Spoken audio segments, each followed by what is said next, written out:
این هفته خبر تو خبر داره براتون از عظمایی که چند وقت پیش برای جک و جونوراش روزه قدرت نمایی خوند و اینطوری گفت: دوستانی که از مسئولان کشور با مردم حرف میزنن راوی قدرت و قوت و امکانات کشور باشن، مثل این صحبتی که امروزشون کردن،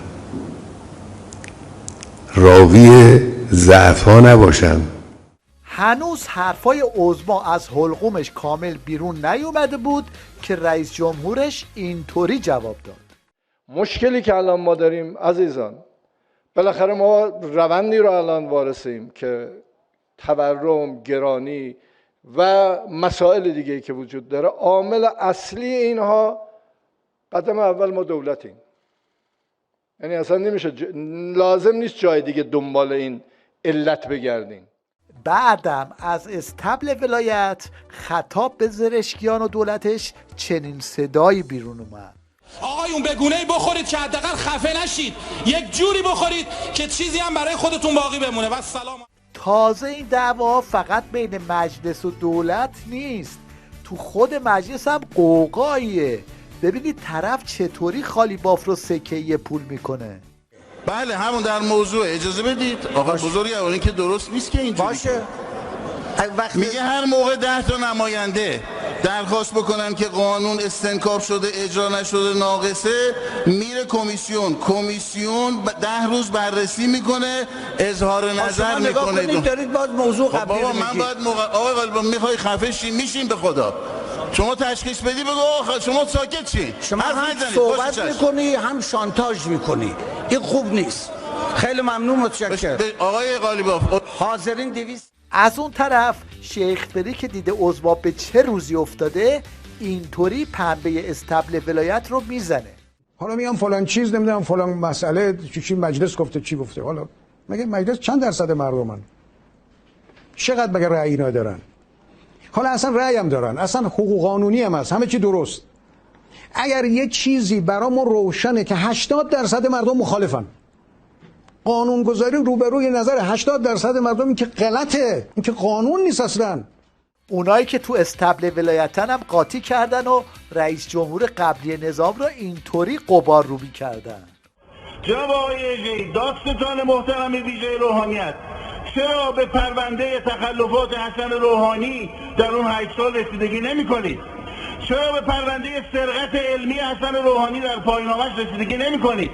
چرا به پرونده سرقت فرش‌های نفیس کاخ سعدآباد در دادگاه ویژه روحانیت رسیدگی نمیشه؟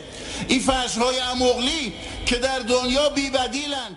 خواستم بگویم آنچنان آش دهنسوزی نبودید که امروز طلبکارید. علی برکت الله. خیلی متشکر.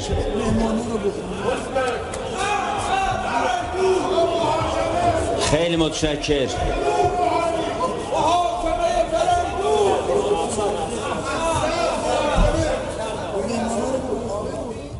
این وضعیت آشولاش نظام ولایت مقدمه طوفان‌های عظماکشه. به خاطر همین هم هست که این بوفالوی ولایت اینطوری به وحشت افتاده.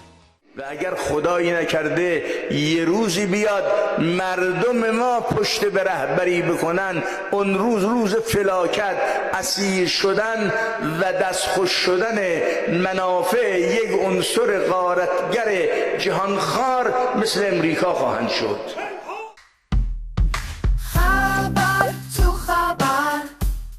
مشنگستان این هفته رو با شاخ و شونه کشیدنای این پاسدار مشنگ شروع میکنیم. ما اخیراً آزمایش موشکی انجام دادیم. کل این موشک‌های آزمایش شده در شاهرود بردش از 13,000 کیلومتر تا 23,000 کیلومتر آمریکا. مرد آن روز بیایی بزنی نابود کنی، قهرمان برگردی، خطایی بکنی، فاصلتو تا ایران اندازه بگی، موشک‌هایی قاره پیما تا برده 23,000 کیلومتر به فضل الهی قلب آمریکا را هدف قرار می‌دهیم.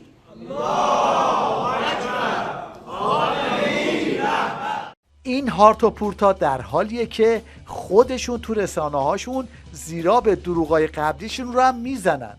چه خبری پخش میکنه؟ الان میگن F35 رو ما ساقط کردیم، F35 ساقط کردیم، در فلان خلباناش رو گرفتم. واقعا نباید صدا و سیما این مسائل شایعه را دروغ‌ها رو پخش میکرد. این همه جاسوس گرفتیم. باید خدمت شما که بعد از این که تثبیت شد اینا صدا و سیما پخش میشد، باید میگیم که الان من میدونم که هیچ گونه کارخانه پهپاد ساز در کشور نبود.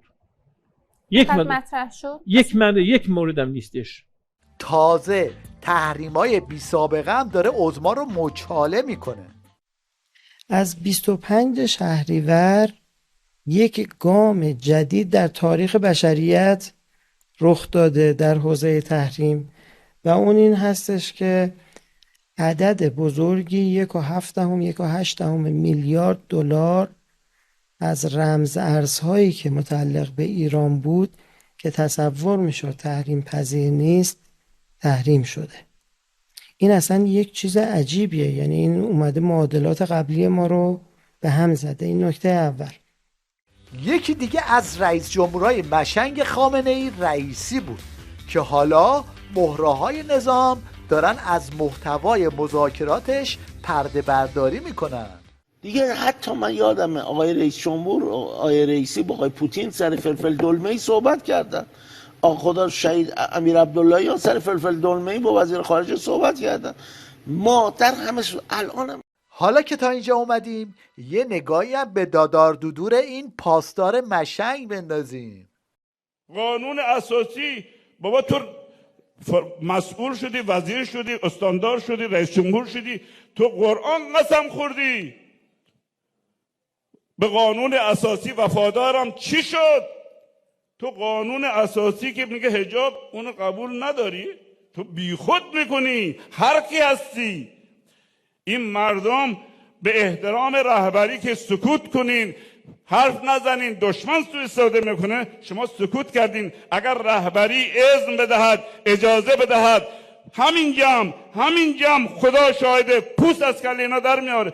اینا منافقن. خیلی از مسئولین میگن مشنگستان این هفته رو با استدلال قانع کننده این نجم آرپیجی برای مهاجرت نکردن به انگلیس به پایان میبریم.